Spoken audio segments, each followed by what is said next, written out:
Okay, let's talk about minifigure boxes. Shall we do a TV-style recap of what's happened before?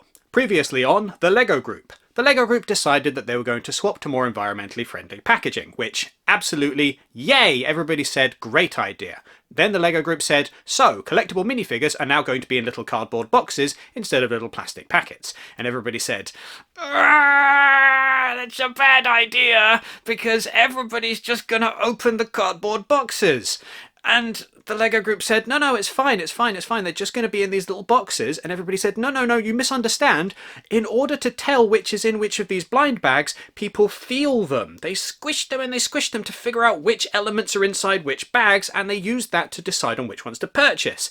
And if they can't do that, then they're just going to open the cardboard boxes and look inside. And the LEGO Group said, nah, it's going to be fine. This is going to be completely different to the last time that we sold minifigures in little cardboard boxes, and everybody did exactly that, because we've redesigned the boxes. And people said, no, even though you've changed the design of the box, it doesn't mean that people aren't still going to just open them, because if you can't open the cardboard box at all, then it's not going to work as a cardboard box, so it must be like openable, so people are just going to open it in the shop. And the LEGO Group said, no, it's fine, everything's going to be fine. And it feels a lot like the Emperor's new clothes to a certain degree, because the Emperor has been saying, I've got this brilliant new packaging for myself. I've got this new packaging and it's going to be brilliant and everybody's going to love it. And everybody says, and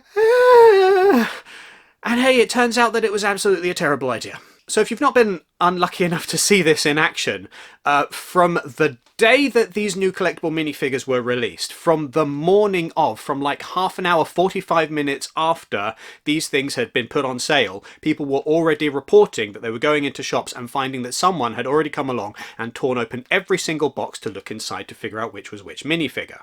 And it's not about stealing, it's not about theft, because they've then left the contents there. It's just, I've walked into my local toy shop, I've had a look at what's on offer, I want to know what's inside that box, I can't squish it. Oh, it's not the one I want. Next one. That's not the one I want. Next one. And they've just done that and gone through the entire box to figure out which ones they want.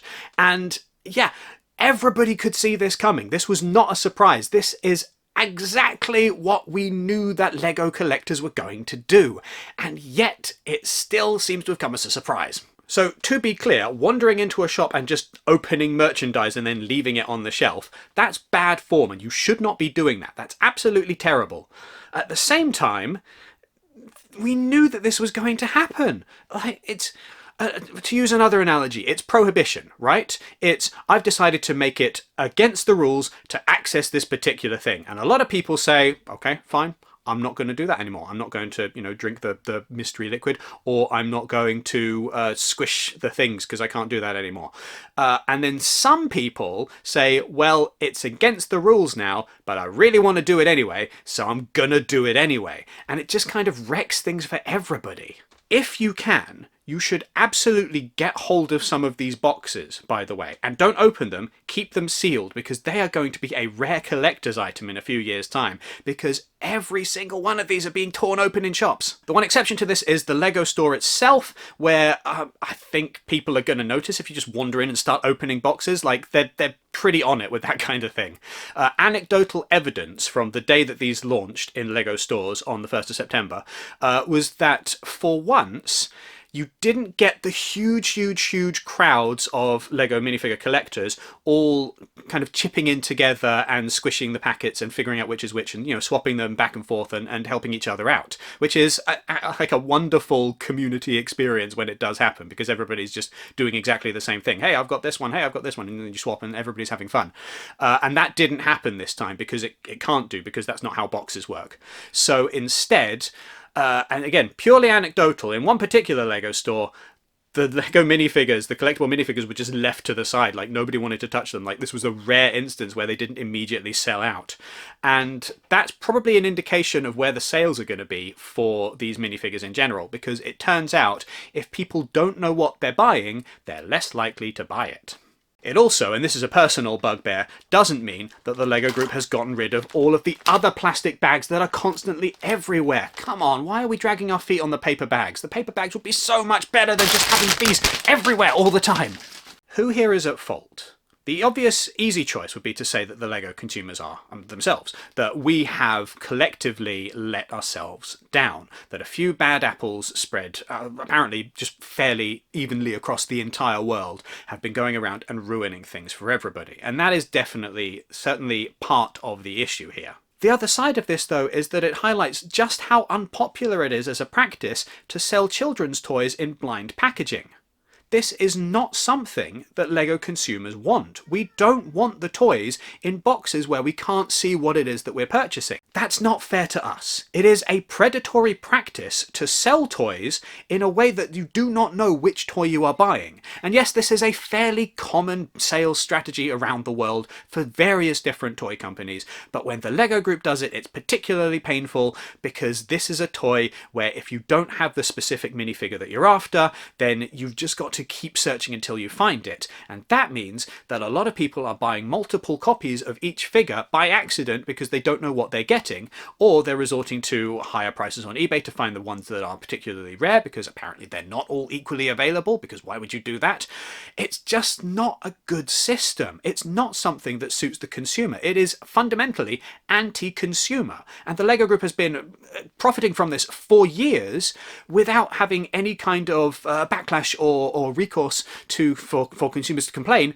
And now finally we're getting cold, hard, definitive proof of just how unpopular this is, because finally the LEGO Group has removed the one small avenue through which people could mitigate the terrible, terrible business practice that they're being subjected to. In fact, in the digital space with video games such as Fortnite, this has become such a controversial issue that governments and legal institutions around the world are debating to what extent this can be considered gambling, and indeed promoting gambling to minors, because a lot of these things appear in children's games. The logic being, if this is a product that you are purchasing without knowing what you are purchasing, then you are essentially gambling because you don't know the rarity of the item you're going to get, you don't know whether it is the one that you want to purchase, and you don't know whether or not you need to feed more and more and more money into the machine to get the outcome that you're after. So this is a big deal, but for some reason these discussions happen around the digital space and not as much around the physical space, where we've got children's toys being sold in blind packaging to young people who are very impressionable and they are not being told what they are getting.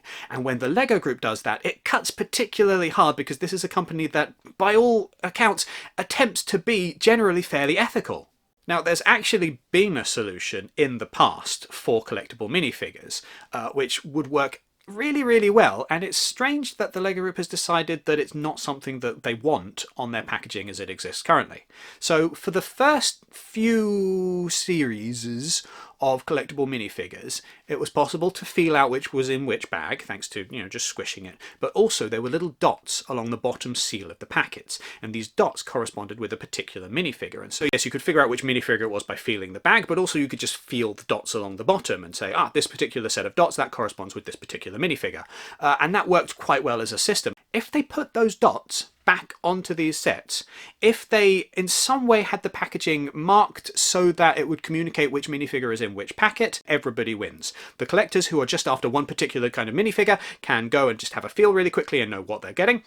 People who want to go in blind, because there are people who do like to go into these blind and just have a gamble, essentially, and just say, I'll take a spin, what's this one going to be? Oh, that's fun, I wasn't expecting that one. They can just have a slightly more random experience, and the LEGO Group gets to profit from people who end up double dipping by accidentally buying multiple copies of the same minifigure, which is absolutely something that makes the LEGO Group a lot of money, and probably why they keep using this blind bag packaging solution. The easiest solution, of course, would be to just have the boxes show exactly which minifigure is in which box, and that would be brilliant for consumers, and less good for the LEGO Group, who want people to accidentally buy more and more and more copies of the same minifigure. Because ultimately the best thing for consumers would be for us to not be kept in the dark about what it is that we are purchasing until after we've already made the purchase and cannot return it. Okay, so at the ends of these videos, YouTubers will often say, hey, what are your thoughts? Leave a comment, etc, etc. No one ever really listens. But this time, with such a widespread and fascinating issue, please, if you've had any kind of experience with not being able to get hold of these collectible minifigures, or only finding opened boxes, or if your local store has got some kind of solution to keep people from tearing the boxes open,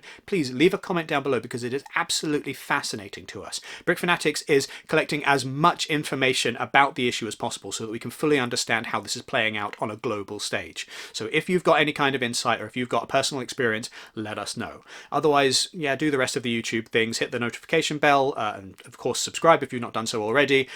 Make sure that you head to brickfanatics.com for all of your LEGO news, and use our QR code here if you are making a lego.com purchase. It's got an affiliate link, so it means that it takes you straight to the LEGO website, but when you make a purchase we get a little bit of a kickback, and that supports the work that Brick Fanatics does. Otherwise, have a lovely day. You're a wonderful person, unless you've been ripping open minifigure boxes. I know you have. I know you've been doing it. Stop that. Don't do it.